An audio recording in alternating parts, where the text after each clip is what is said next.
Tersangka kasus dugaan korupsi pada pengadaan barang dan jasa di Dinas PUPR dan pengesahan APBD Kabupaten Muara Enim yang melibatkan 10 anggota DPRD Muara Enim berkasnya dilimpahkan KPK ke Pengadilan Tipikor Palembang, Kamis 6 Januari 2022.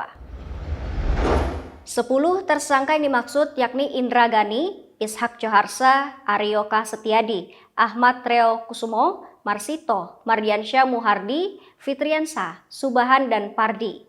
Informasinya terlihat tim Jaksa Penuntut Umum KPK membawa 4 koper yang berisikan dokumen 10 berkas perkara.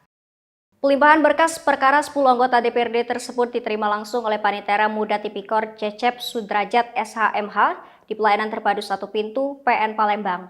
Dikonfirmasi JPU KPK Riki BM SHMH mengatakan pihaknya resmi melimpahkan berkas 10 tersangka yang merupakan anggota DPRD Muara Enim.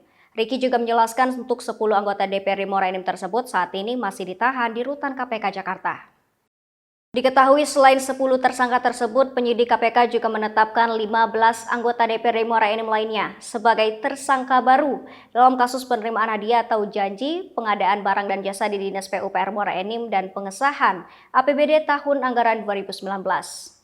15 orang yang dimaksud berinisial AFS, AF, MD, SK, dan RE yang merupakan anggota DPRD Kabupaten Muara Enim periode 2019 hingga 2023.